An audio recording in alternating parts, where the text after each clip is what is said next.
तो हम लोग आज प्लानिंग चैप्टर मतलब स्टार्ट तो कर दिए थे, लेकिन नोट्स आ गया तो एक बार नोट से ही हम लोग पढ़ लेंगे, सारा टॉपिक रिवाइज कर ले रहे हैं, ठीक है। तो प्लानिंग क्या होता है? Planning refers to thinking in advance what is to be done, when is to be done and by whom it is to be done. क्या करना है, कैसे करना है और किसके द्वारा करना है, यही होता है हमारा प्लानिंग। प्लानिंग का फीचर्स क्या था? प्लानिंग हेल्प करता है हमारे ऑब्जेक्टिव्स को स्टार्ट करने में, ठीक है। प्लानिंग तभी स्टार्ट हो पाएगा जब हम कोई ऑब्जेक्टिव सेट करेंगे। पहले कोई एक ऑब्जेक्टिव होता है, फिर उस ऑब्जेक्टिव को अचीव करने के लिए हम प्लानिंग करते हैं, ठीक है। किसी भी ऑब्जेक्टिव, अगर कोई ऑब्जेक्टिव तुम्हारा नहीं है, कोई गोल टारगेट ही नहीं है, तो फिर तुम प्लान किसके लिए बनाओगे, ठीक है। दूसरा, planning is a primary function of management. जैसे आप लोग ये देख रहे हो कि फंक्शन ऑफ मैनेजमेंट में जो हम लोग सबसे पहला चैप्टर स्टार्ट किए हैं वो क्या है? प्लानिंग। इसका मतलब मैनेजमेंट का सबसे पहला प्रोसेस यही होता है ऑर्गेनाइजेशन में। वो यही करता है, क्या करता है? प्लान सेट करता है। प्लानिंग का प्रोसेस सबसे पहले होता है, ठीक है। तीसरा है तुम्हारा परवेसिव। तो देखो, परवेसिव का मतलब मैंने बताया था, परवेसिव मतलब वो जो हर जगह पाया जाए, हर लेवल में पाया जाए, हर तरीके के बिजनेस ऑर्गेनाइजेशन में पाया जाए। तो planning is required at all levels of management and in every organisation, ठीक है। चाहे तुम्हारा टॉप लेवल मैनेजमेंट हो, चाहे तुम्हारा मिडिल हो, या तुम्हारा लोअर हो, मैनेजमेंट प्लानिंग हर जगह पाया जाएगा।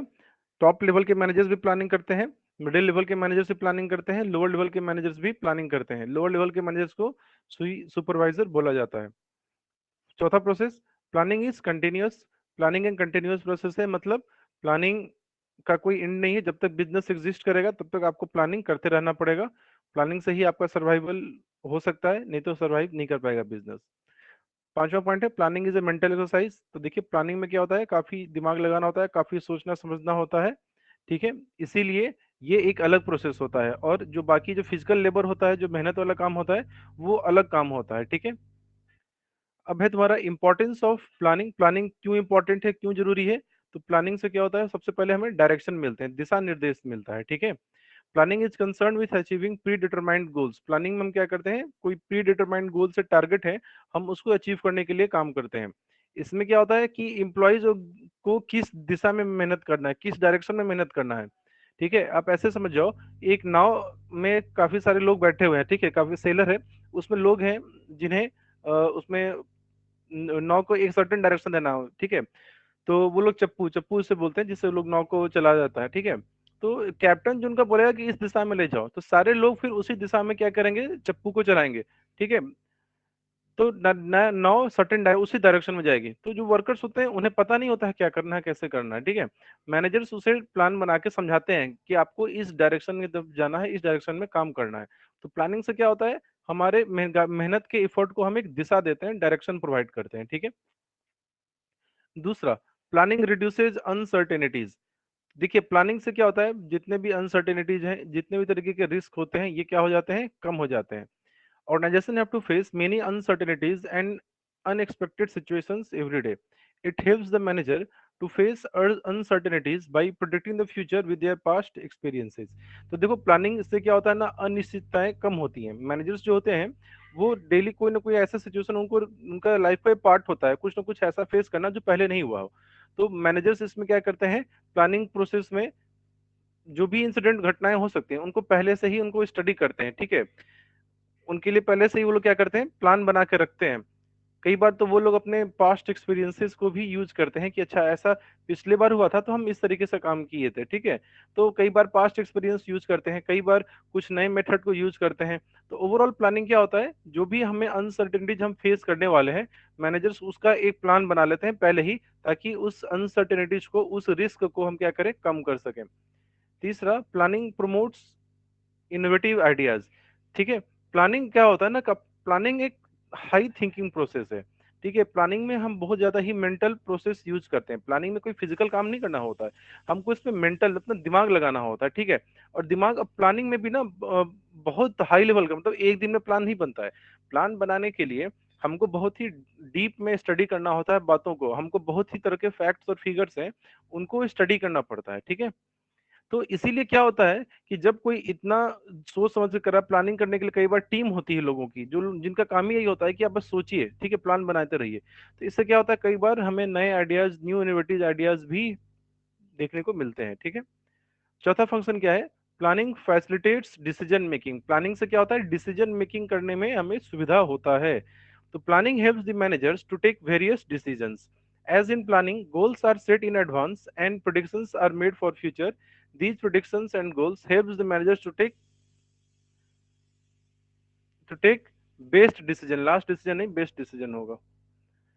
तो प्लानिंग हमसे क्या करता है, डिसीजन मेकिंग में हेल्प करता है। ठीक है, देखो डिसीजन मेकिंग का होता है कि हम एक डिसीजन ले कि हमें काम क्या करना, फैसला लेना है। ठीक है, तो देखिए होता क्या है प्लानिंग में, हम फ्यूचर की चीजों को हम पहले ही स्टडी करते हैं। ठीक है, प्लानिंग में जब हम करने जाते हैं तब हम पास्ट प्रेजेंट फ्यूचर इन तीनों बातों को हम ध्यान में रखते हैं। पास्ट में हमारे साथ क्या हुआ था, हमें उसका क्या नुकसान हुआ, जैसे अभी कोरोना वायरस अगर आया, फर्स्ट टाइम आया तो हमें आइडिया नहीं था कि कैसे हैंडल करना है। ठीक है, तो फर्स्ट टाइम जब कोरोना वायरस हुआ तो लोगों ने सीखा। अब मान के चलो कि थर्ड वेव की बात हो रही है, तो हमारे पास 5 सालों का अनुभव है। फर्स्ट फर्स्ट वेव का भी एक्सपीरियंस है, सेकेंड वेव का भी एक्सपीरियंस हो गया हुआ है। तो इस बार लोग अब तैयारी बेटर तरीके से कर पाएंगे, प्लानिंग करने में जो हमारे पास्ट एक्सपीरियंस है जो वो हेल्प करेंगे। इसके बाद और भी संभावनाएं हैं कि जैसे थर्ड वेव में बोल रहा है कि बच्चों को ज्यादा होगा, तो बच्चों को टीकाकरण या बच्चों का जो पब्लिक प्लेस है, जो स्कूल्स कॉलेज है, उसको बंद ही रखा गया हुआ है। ठीक है, उसको ओपन नहीं किया गया, गवर्नमेंट ओपन भी नहीं कर रही है। ये बेसिकली क्यों किया जा रहा है, ताकि बच्चों को कोरोना वायरस से बचाया जा सके। ठीक है, तो एक जो डिसीजन हम ले रहे हैं कि ठीक है अभी इकोनॉमी को हम, स्मॉल स्टूडेंट्स को हम स्कूल वगैरह को ओपन नहीं करेंगे और धीरे धीरे उनका वैक्सीनेशन भी स्टार्ट करवाएंगे। ठीक है, देश में जब लॉकडाउन लगा के फिर क्या किया था कि टीकाकरण लगाना स्टार्ट किया गया, तो ये क्या किया, ये प्लानिंग का ही नतीजा है जो हमको एक डिसीजन लेने में क्या किया, हेल्प किया।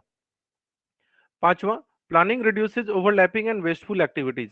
देखिए प्लानिंग से क्या होता है ना कि ओवरलैपिंग का मतलब होता है एक ही काम को बार बार होना, रिपीट होना, या एक ही काम को 4-5 लोग अननेसेसरी का काम कर रहे हैं जहां पे उनका कोई आवश्यकता नहीं है। ठीक है, तो प्लानिंग में क्या होता है, हम जब भी कोई प्लान बनाते हैं तो पूरे ऑर्गेनाइजेशन को ध्यान में लेकर रखते हैं। मेरे ऑर्गेनाइजेशन में जितने डिपार्टमेंट होंगे हर किसी का प्लान अलग बनेगा, गोल्स टारगेट हर किसी के अलग सेट किए जाएंगे। जो भी किसी आदमी को कोई काम दिया जाएगा, तो ये हर आदमी को काम देखने से पहले एक बार जरूर स्टडी किया जाता है कि इनको जो काम दिया जा रहा है क्या ये उस काम को कर सकते हैं कि नहीं कर सकते हैं, वो सक्षम है कि नहीं उसके लायक है। क्या ये काम, एक ही काम को तो ऐसा नहीं हो रहा कि एक ही काम में 2-3 लोग उलझ रखे हुए हैं, क्या उस काम को करने में कुछ फालतू या कुछ बर्बादी तो नहीं हो रही किसी तरीके के संसाधन की। तो प्लान बहुत ही डिटेल में प्रोसेस होता है, जिससे क्या होता है कि कोई भी वेस्टफुल, कोई भी फालतू का काम नहीं होता है और कोई भी एक ही काम का रिपीटेशन नहीं होता है। The plan in the organization are made keeping in mind the requirements of all the department of the organization। जब भी प्लान बनाया जाता है तो एक ऑर्गेनाइजेशन में जितने डिपार्टमेंट है पहले हर किसी के डिपार्टमेंट के नीड को स्टडी कर लिया जाता है। ऑल डिपार्टमेंट मतलब क्या हो गया, सेल्स डिपार्टमेंट, परचेज डिपार्टमेंट, इस तरीके से जितने डिपार्टमेंट है। ठीक है, as a result of which there is coordination in different department. तो फिर क्या होता है कि सारे डिपार्टमेंट में कोऑर्डिनेशन हम अचीव कर लेते हैं। कोऑर्डिनेशन मतलब क्या हो गया कि कोऑर्डिनेशन मतलब कि एक साथ काम करना। ठीक है, ऐसा ना होना कि वो काम कुछ और कर रहा है हम कुछ और कर रहे हैं और दोनों का काम का कोई मैच नहीं हो रहा है। और एक बिजनेस प्लेस में हर आदमी का काम एक दूसरे से जुड़ा हुआ है, तो कोऑर्डिनेशन बहुत जरूरी होता है काम को अच्छे तरीके से करने के लिए। ठीक है, as a result of which there is coordination in different department as no activity is repeated or overlap with any other process। तो कोई भी काम को रिपीटेशन होगा नहीं, हर आदमी को एक यूनिक काम दिया गया वो जिसको उस काम को करना है, काम का रिसोर्सेज की कोई बर्बादी होती नहीं है। तो प्लानिंग से ही हमें ये फायदा मिलता है।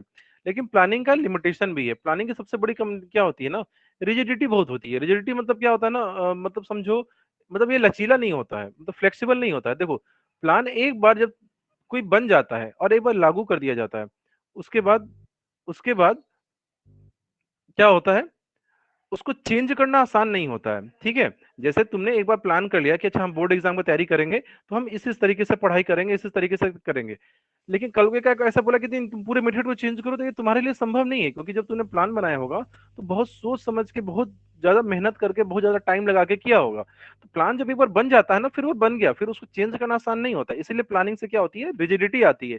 फिर तुम किसी का नया ऑप्शन, नया ओपिनियन को तुम नहीं मानना चाहोगे। ठीक है, दूसरा दूसरा planning can not work in dynamic environment. देखो प्लानिंग एक ऐसे इन्वायरमेंट में काम नहीं करेगा जो डायनेमिक है, मतलब ऐसा इन्वायरमेंट जो बार बार चेंज हो रहा है, बार बार चेंज हो रहा है, उसमें तुम प्लान, एक प्लान से तुम काम नहीं कर सकती हो।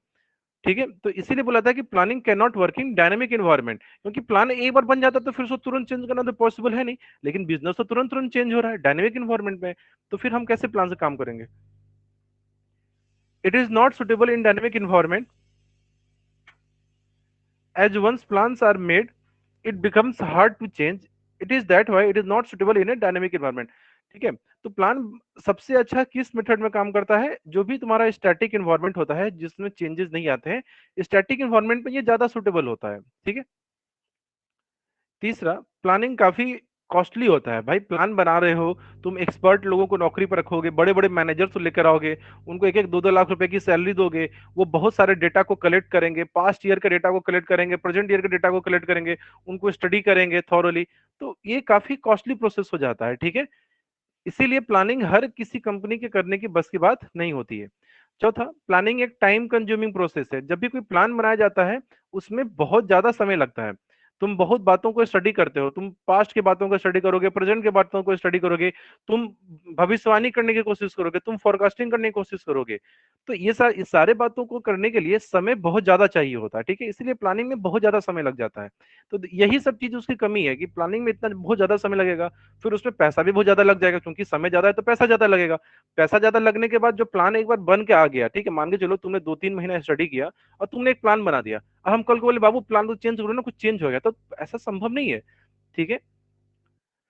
पांचवा, planning does not guarantee success. देखो, प्लानिंग कुछ जो भी कुल मिला के प्लान बेसिकली क्या है, एक गेस ही होता है, एक तुक्का ही होता है। ठीक है, तुम बस अनुमान लगा सकते हो कि काम होगा, लेकिन एक बात याद रखना, बिजनेस इन्वायरमेंट डायनेमिक इन्वायरमेंट में कब क्या चेंज हो जाएगा कोई कुछ नहीं कर सकता है। तो प्लान बनाने से ये होता है कि ठीक है कि तुम कुछ प्रॉब्लम्स में या कुछ सर्टेन सिचुएशन से खुद को बता बचा सकते हो, लेकिन क्या 100% ये हमेशा काम करेगा? ऐसा जरूरी नहीं होता। जैसे कई बार हम लोग भी तैयारी करते हैं एग्जाम की, बहुत पढ़ते हैं, लेकिन क्वेश्चन ऐसा आता है कि जो कभी देखा ही नहीं है, क्या कर सकते हैं? बहुत प्लान बना के किए हैं, बहुत स्टडी किए हैं, 5% से रह गया, 10% से रह गया, क्या किया जा सकता है? तो प्लानिंग से 100% सक्सेस की गारंटी नहीं होती है। हो सकता है कि पहले पढ़े गए थे, सारा क्वेश्चन मैच कर गया, हमको अच्छा परसेंटेज आ गया, पास करके, लेकिन दोबारा देने गए परीक्षा, तब एग्जाम क्लियर ही नहीं कर पा रहे, इतना मेहनत हो रहा है एग्जाम को क्लियर करने में, कोई क्वेश्चन मैच ही नहीं कर रहा है, हर बार कोई नया नया टॉपिक से क्वेश्चन आ जा रहा है। ठीक है।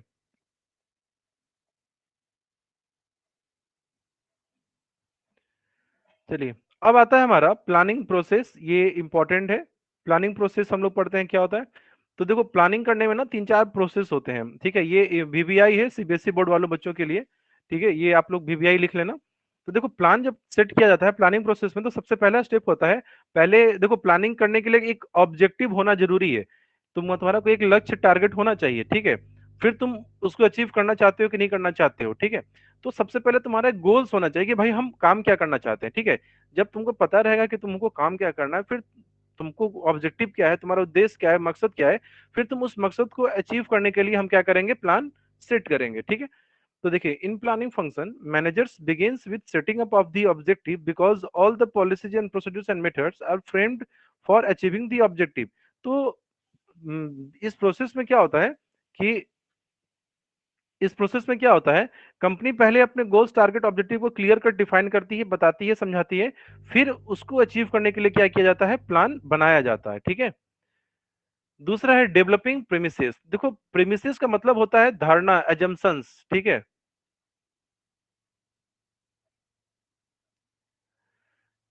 जैसे अगर तुमसे पूछे कि आप ये काम क्यों करना चाहते हैं, ठीक है, आपने ये ऑब्जेक्टिव क्यों किया, आपने कहा मुझे लगता था कि मैं इस काम को अच्छे से कर सकता हूँ।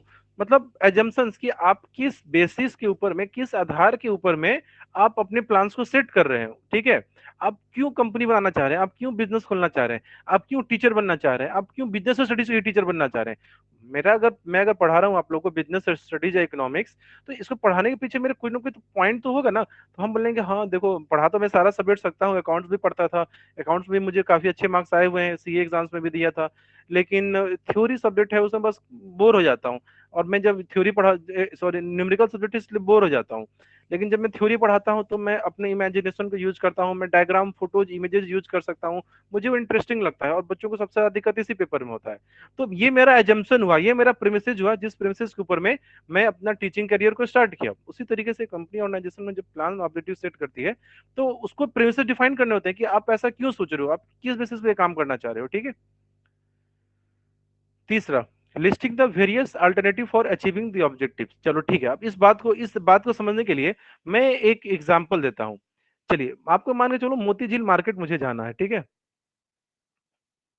मान के चलिए आप भगवानपुर में रहते हैं और आपको मोती झील मार्केट जाना है। तो मोती झील मार्केट जाने के काफी सारे रास्ते हो सकते हैं, ठीक है।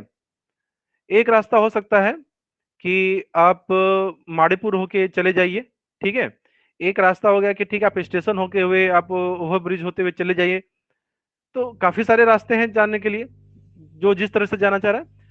तो ये इसको कहते हैं वेरियस अल्टरनेटिव। देखिए, जब आप कोई एक काम को करने जाते हैं, उस काम को करने के बहुत सारे डिफरेंट तरीके होते हैं, ठीक है, जिसको हम क्या कहते हैं, अल्टरनेटिव्स। देखो अल्टरनेटिव का मतलब क्या हो गया, डिफरेंट रास्ते, डिफरेंट रास्ते, RAAST, अलग अलग रास्ते। जैसे एक गोल टारगेट को अचीव करना है, जैसे मान के चलो कि तुम्हें एग्जाम में अच्छा परसेंटेज स्कोर करना है। क्या रास्ता है? एक रास्ता है कि बहुत मेहनत करो, सारे चैप्टर्स को अच्छे से पढ़ जाओ। एक तरीका क्या होता है कि हम पास 10 ईयर क्वेश्चन निकालें, सिर्फ उसी को पढ़ें। एक रास्ता क्या है कि हम CBSE का क्वेश्चन पेपर ही चोरी करवा दें, लीक कर लें और उसको पढ़ लें। तो ये अलग अलग रास्ते हैं। तो तीसरा स्टेप ये होता है कि आपने जो गोल टारगेट ऑब्जेक्टिव अपना सेट किया है, क्या उसको अचीव कितने तरीके हैं, कितने ऑप्शंस हैं, कितने रास्ते हैं जिसके माध्यम से हम उसको अचीव कर सकते हैं, ठीक है। तो ये होता है तीसरा स्टेप, जिसमें हम डिफाइन करते हैं कि डिफरेंट अल्टरनेटिव क्या क्या है हमारे पास अपने गोल टारगेट को अचीव करने के लिए, ठीक है। After setting up of objective, the managers make a list of alternatives through which the organisation can achieve its objective, as there can be many ways to achieve the objective, ठीक है। तो जब आप कोई ऑब्जेक्टिव सेट करते हैं, तो उसको अचीव करने के क्या क्या डिफरेंट रास्ते आपके पास अवेलेबल होते हैं, हम इसको डिफाइन करते हैं, ठीक है। ये बस इसमें बस इतना करना है कि भाई कितने और रास्ते, सारे ऑप्शंस का एक लिस्ट बना लो, ठीक है। अब चौथा स्टेप में क्या किया था, इवैल्यूएशन। इवैल्यूएशन का मतलब होता है आकलन। लिखते रहना, जिसको समझ में नहीं आएगा। आकलन का मतलब होता है स्टडी करना, कि कोई एक चीज को अचीव करने के जितने रास्ते होते हैं, डिफरेंट अल्टरनेटिव होते हैं, सब उनका आकलन। जैसे अगर तुमने बोला कि मुझे मोतीझील मार्केट जाना है, उसको जाने के लिए 3-4 रास्ते हैं, तो तुम क्या करोगे, सबसे तुम उसी रास्ते से जाना पहले प्रेफर करोगे ना, कि जिसमें जाम कम हो, जो सबसे नजदीक हो, ठीक है।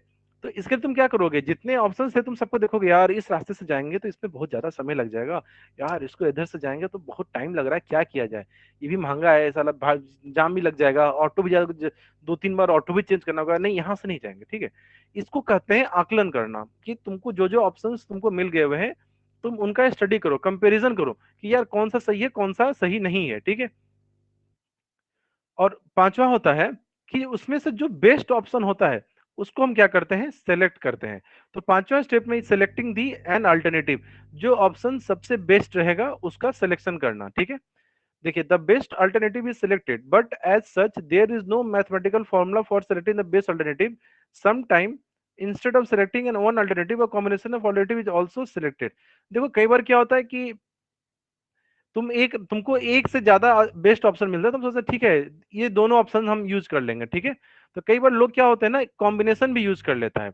अब देखो कोई चीज बेस्ट कैसा है, इसको कैलकुलेट करने का कोई एक सिंपल सा मैथमेटिकल फॉर्मूला नहीं होता है। हम क्या करते हैं, कंपैरिजन के बेसिस में देखते हैं, ठीक है।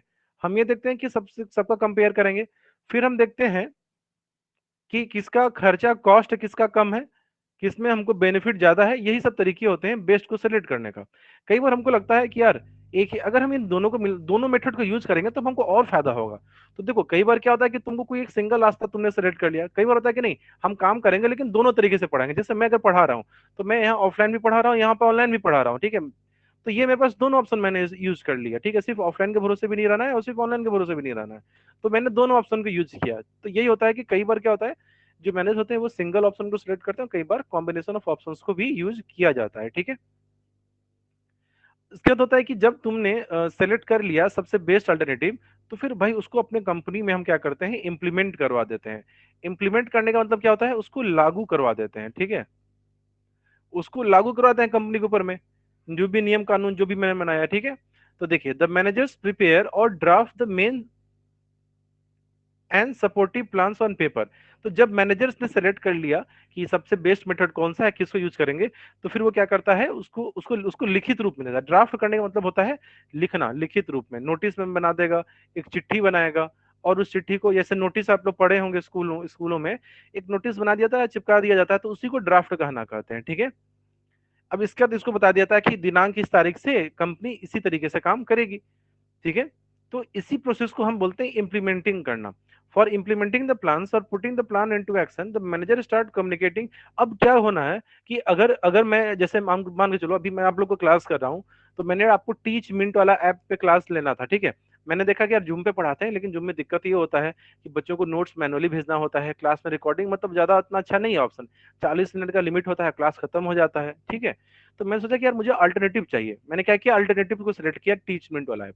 लेकिन आप लोग को क्या टीचमेंट वाला ऐप चलाने आया? मैंने बोला कि आप टीचमेंट से ऐप इंस्टॉल करो, वहां पर एक इनरोलमेंट आईडी आएगा, आप उसमें इनरोल करो, मेरे पास रिक्वेस्ट जाएगा, मैं आपको अप्रूव करूंगा, मैं जब कोई स्टडी मटेरियल कुछ भी अपलोड करूंगा तो आप लोग के अकाउंट में आ जाएगा। तो मैं ये क्या कर रहा हूँ, मैंने जो प्लान लिया कि मैं आप लोग को ऑनलाइन पढ़ाऊंगा, इस तरीके से पढ़ाऊंगा, इस चीज को मैं क्या कर रहा हूँ, इंप्लीमेंट किया अपने ऑर्गेनाइजेशन में, ठीक है। मैं आप लोगों को समझाया सारा प्रोसेस, देखो काम ऐसे से होगा, इस तरीके से किया जाएगा। तो इसी को इम्प्लीमेंटेशन बोला जाता है, ठीक है। कि मैनेजर्स, मैं तो समझ गया इस सॉफ्टवेयर को कैसे काम करना है, लेकिन जो आप लोग स्टूडेंट हैं या कंपनी में आप लोग अगर वर्कर हैं, आप लोग को तो नहीं पता ना कि काम क्या करना है, क्या हो क्या रहा है, क्यों ऐसा किया जा रहा है। तो इसी के लिए इम्प्लीमेंटेशन का कंसेप्ट आया। इम्प्लीमेंटेशन में मैनेजर तो इम्प्लीमेंट करेगा, और साथ में क्या करेगा, जो वर्कर्स हैं उनको समझाएगा, उनसे कम्युनिकेट करेगा कि आपको किस तरीके से काम करना है, क्या क्या मेथड्स को यूज करना है, ठीक है। तो यही होता है इम्प्लीमेंटेशन, ठीक है। और आखिरी स्टेप है फॉलो अप। चलो ठीक है, मैंने ऐप इंस्टॉल कर दिया, मैंने आप लोग को ऑनलाइन क्लास स्टार्ट कर दिया, अब मैं क्या पूछूंगा आप लोग से, आप लोग को समझ में आ रही है कि नहीं आ रही है पढ़ाई, या कोई दिक्कत है, कुछ टॉपिक है कि तुम बोले कि सर हमको पता नहीं चल रहा है कि कहाँ पे पीडीएफ फाइल कहाँ पा रहा है। मतलब जब आप कोई प्लान को लागू करें तो आपको उस वक्त फॉलो अप करना होगा, मतलब आपको उसको मॉनिटर करना होगा, आपको कंटिन्यूअसली चेक करना होगा कि आप वो प्लान सही से काम कर रहा है कि नहीं कर रहा है, वर्कर्स को काम समझ में आया कि नहीं आया, ठीक है। तो इसी को कहा जाता है फॉलो अप, ठीक है। तो देखिए, planning is a continuous process, so the manager job does not get over or simply by putting the plan into action. The managers monitor the plan carefully while it is implemented. मतलब follow up को क्या होगा, monitor करते रहना, ठीक है, कि जो प्लान आपने लागू किया वो सही से चल रहा है कि नहीं चल रहा है, कोई इसमें गड़बड़ी तो नहीं हो रही है। तो ये तुम्हारा प्लानिंग प्रोसेस। अब देखो इसका आता है कि टाइप्स ऑफ प्लान, इसका हेडिंग है टाइप्स ऑफ प्लान। तो चलिए इसको भी देख लेते हैं। देखो प्लान का सबसे पहला टाइप होता है single use plan. Single use मतलब जिसको वन टाइम ही यूज किया जाए, ठीक है। तो जैसे नाम सजेस्ट कर रहा है वही डिफिनेशन है। वन सिंगल यूज प्लान वो प्लान होते हैं जिनको सिर्फ किसी एक पार्टिकुलर गोल, टारगेट, ऑब्जेक्टिव को अचीव करने के लिए बनाया गया, ठीक है। जैसे मान के चलिए कि आप आपको आपको लेट से आपको, एक मिनट रुकिए, अरे भाई साहब, देखिए मान के चलो लेट से आपका किसी के ऊपर में क्रश आया, ठीक है, किसी लड़के या लड़की में आपको क्रश आया, आपको माने कि यार हम इसको प्रपोज कर रहे हैं, ठीक है। उसके लिए आपने सोचा यार हम ऐसे ऐसे उपाय लगाएंगे, इसके थ्रू जुगाड़ पैरवी करवाएंगे, ठीक है। अच्छा ऐसे उसको मैसेज देंगे, ऐसे दिस दैट करेंगे। लेट से कल को आप लोग रिलेशनशिप में हैं, तो आपने जो प्लान किया था वो खत्म हो गया, भाई अब तो काम हो गया मेरा, अब मुझे इस प्लान की आवश्यकता नहीं होती है, ठीक है। तो सिंगल यूज प्लान उसी को कहा जाता है जो किसी एक टारगेट, एक गोल, लक्ष्य को अचीव करने के लिए बनाया जाए, और जब वो प्राप्त हो जाएगा वो प्लान खत्म हो जाएगा। जब तक वो अचीव नहीं होगा हम उसको लगे रहेंगे, जुगाड़ करते रहेंगे किसी न किसी तरीके से, ठीक है। तो यही होता है सिंगल यूज प्लान। दूसरा आता है आपका स्टैंडिंग प्लान। स्टैंडिंग प्लान होता है जो रिपीटेड यूज में, ठीक है। जैसे घर में जा रहे हैं, अगर माम को पता है कि कोई काम बोला जाए, पापा कुछ बोले तो पिट देंगे, ठीक है। तो आप सोचते हैं यार जब भी पापा कुछ पढ़ाई के बारे में पूछें, जब भी कुछ पूछें, तो हम कोई ना कोई एक बहाना, कोई ना कोई एक बैकअप प्लान रखेंगे।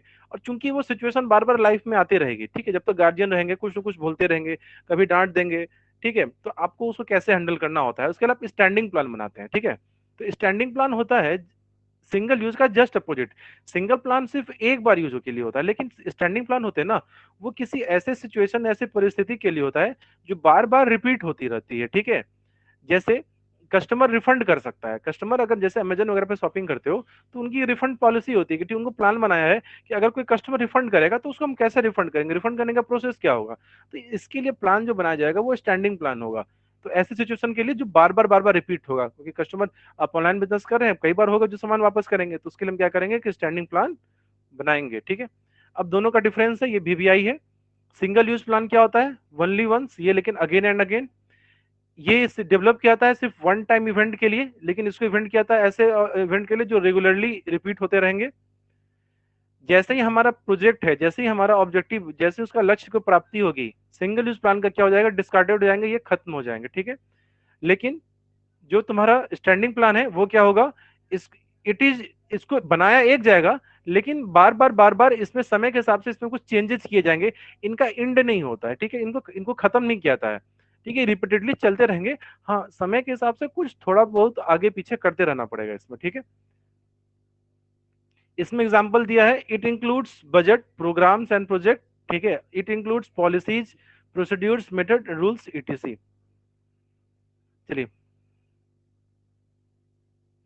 अब देखते हैं टाइप्स ऑफ प्लान। तो देखो, तो प्लान के ना टाइप्स होते हैं, टोटल 8 तरीके के प्लान्स होते हैं, ठीक है। On the basis of objectives, on the basis of strategy, on the basis of policies, on the basis of procedure, on the basis of method, on the basis of rules, on the basis of programmes, on the basis of budget. जिसमें से जो budget वाला topic है BBI है आप लोग के लिए, ठीक है। तो प्लान्स होते हैं ना वो 8। सर ये सिंगल यूज प्लान का होगा? हाँ, चलिए, सबसे पहले होता है on the basis of objectives, ठीक है। ऑब्जेक्टिव के बेसिस में जो होता है वो होता है कि हमें क्या लक्ष्य, गोल, टारगेट को अचीव करना है। इसने कुछ छूट दिया है क्या? एक मिनट,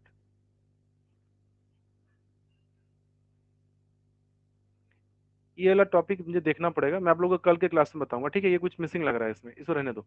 ऑब्जेक्टिव अगले क्लास में बताऊंगा। स्ट्रेटेजी के बेसिस में देखते हैं। strategy is a comprehensive plan to achieve the organizational objective. The dimension of strategy are, देखिए, स्ट्रेटेजी होता है कि ये कोई सिंगल यूज या स्टैंडिंग प्लान के कैटेगरी में नहीं आते हैं।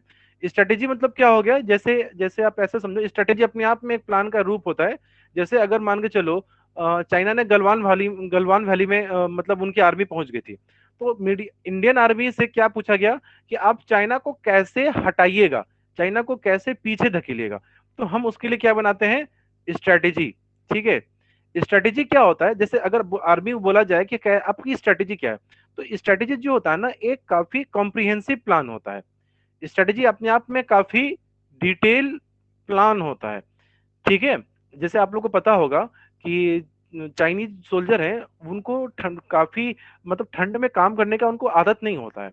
जैसे हमारे इंडिया में क्या है, लद्दाख है, वहां पे भी आर्मी के की सैनिक मतलब उनकी टुकड़ियां तैनात रहती हैं। तो उनको आदत है उतने हाई टेम्परेचर में रहने का, उनकी बॉडी यूज टू हो चुकी हुई है उस हिसाब से, ठीक है। लेकिन जो चाइना के जो सोल्जर आए थे उनको आदत नहीं था उतने एक्सट्रीम टेम्परेचर को झेलने का। तो इंडियन आर्मी ने बोला कि ठीक है, हम अपने पोजीशन पे अपना हम डेरा डालेंगे, यहाँ से हटेंगे नहीं, हम लोग ठंडियों का वेट करेंगे, ठीक है। तो जैसे जैसे ठंडी बढ़ना शुरू हुआ, जो चाइनीज सोल्जर थे धीरे धीरे उनको दिक्कत होना शुरू हुआ, वो एक्सट्रीम ठंड को झेल नहीं पाए, और धीरे धीरे वो लोग क्या हुए, पीछे हटने करे, उनके सोल्जर्स का मोटिवेशन कम होने लगा। फिर हमारी इंडियन आर्मी की सोल्जर्स आगे पुश किया, ठीक है। तो ये स्ट्रेटेजी हुआ, इसमें काफी लंबा समय लगता है, ठीक है। तो स्ट्रेटेजी जो होता है ना काफी कॉम्प्रिहेंसिव प्लान होता है, काफी डिटेल में प्लान होता है, ठीक है। The dimensions of strategy are determining long-term objective, adopting a particular course of action, allocating the resources for achieving those objectives, ठीक है। तो बेसिकली समरी यही है कि प्लान स्ट्रेटेजी होता है एक काफी लॉन्ग टर्म ऑब्जेक्टिव को अचीव करने के लिए बनाया जाता है, उसके लिए काफी ज्यादा रिसोर्सेज हमें लगाने पड़ते हैं, ठीक है। किसी भी कंपनी ऑर्गेनाइजेशन में स्ट्रेटेजी का फॉर्मेशन जिम्मेदारी होती है टॉप लेवल मैनेजमेंट की। जैसे आर्मी में जो स्ट्रेटेजी बनाया गया होगा इस तरीके से, तो ये आर्मी जनरल के जो हेड होंगे, जो प्रधानमंत्री लोग के जो कैबिनेट के टीम होंगे, ठीक है, ये लोगों ने मिलकर बनाया होगा। आर्मी के जो तीनों डिवीजन के हेड हैं, तो ये स्ट्रेटेजी टॉप लेवल के लोग बनाते हैं, ठीक है। और एक कंपनी के केस में जनरली स्ट्रेटेजी तब बनाई जाती है जब हम कोई एक नया प्रोडक्ट इंट्रोड्यूस करने वाले होते हैं। जब भी कंपनी कोई नया प्रोडक्ट लॉन्च करने वाली होती है, वो ये स्ट्रेटेजी बनाती है, यार इस प्रोडक्ट को हम कैसे मार्केट करेंगे, इस प्रोडक्ट को हम कैसे मार्केट में बेचेंगे, कैसे इस प्रोडक्ट का हम एडवर्टाइजमेंट क्रिएट करेंगे। तो वो एक स्ट्रेटेजी बनाते हैं, ब्रांडिंग करते हैं। जैसे एप्पल अगर नया फोन लॉन्च करने का कोशिश प्लान कर रहा होगा, आईफोन 13 लॉन्च करेगा अगर, तो वो स्ट्रेटेजी बना रहा होगा, यार हम नए फोन में ऐसा क्या डालेंगे जो जो बोलेंगे कि ये बेस्ट है। वो एक स्ट्रेटेजी बनाएगा, ठीक है। तो उसमें काफी समय लगेगा, हम इसमें क्या इंप्रूवमेंट करें, हम कस्टमर को कैसे बोलेंगे कि हमारा फोन टॉप है, हम कैमरा को कैसे इंप्रूव करें। तो उसके लिए लोग स्ट्रेटेजी बनाते हैं। तो स्ट्रेटेजी बेसिकली कब यूज किया जाता है, जब भी कोई एक नया प्रोडक्ट को लॉन्च करना है या नहीं लॉन्च करना है, ऐसा कोई डिसीजन, हमें कोई प्रोडक्ट को बंद करना है, तो हम उसके लिए कैसे विड्रॉ करेंगे। तो इन सभी चीजों के लिए स्ट्रेटेजी बनाई जाती है। अब आता है तुम्हारा पॉलिसी। पॉलिसीज को बोला जाता है स्टैंडिंग प्लान। स्टैंडिंग प्लान हम लोगों ने पढ़ा है कि कंपनी जो एक पार्टिकुलर सिचुएशन को जो बार बार रिपीटेड नेचर की होती है उनके लिए बनाया जाता है। Policy can be defined as organization's general response to a particular problems or situation. In simple word, it is the organization's own way of handling the problem. तो देखो स्टैंडिंग प्लान हम लोगों ने अभी पढ़ा, सिंगल यूज और standing plan. Standing plan होता है कि जब कोई ऐसा सिचुएशन जो बार बार रिपीट होगा, जैसे कस्टमर रिफंड पॉलिसी, आप लोग अमेजन पढ़ते होंगे, रिफंड पॉलिसी एक शब्द आता है, रिफंड स्ट्रेटेजी नहीं लिखते हैं।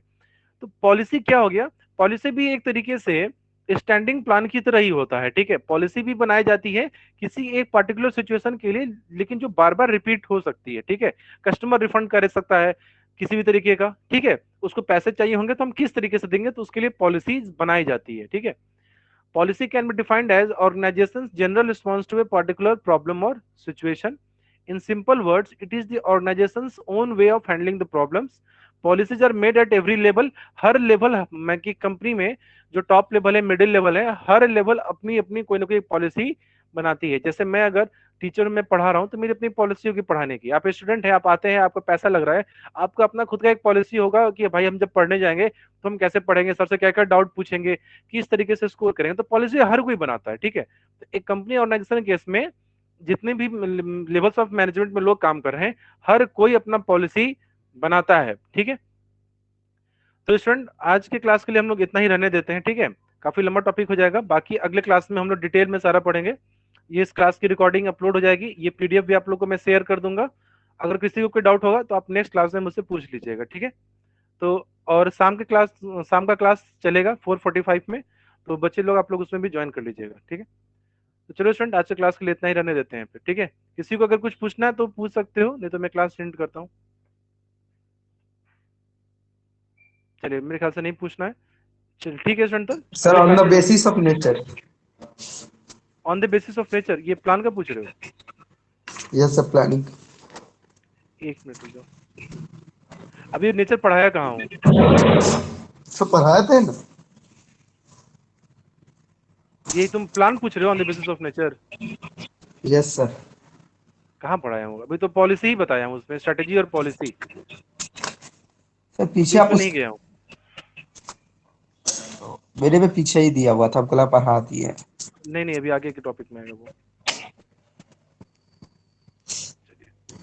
ठीक है फिर रखते हैं क्या जाते हैं, बाय बाय।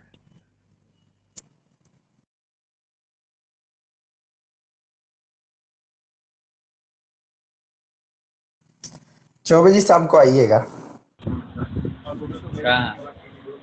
घर पे।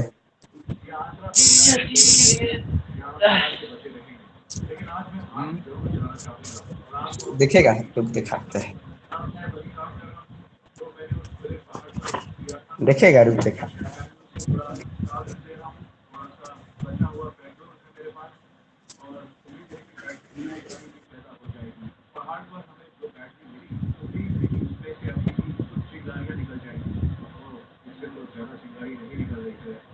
पानी तो क्या जब कर दिया रे, अभी ना लो आए हैं। आया बहुत मस्त आयल है रे, हाँ बहुत मस्त आयल है इधर, प्रस्तुत है। अभी बाल एकदम खड़ा खड़ा भी हुआ है। बहुत सुस्त दिख रहा है।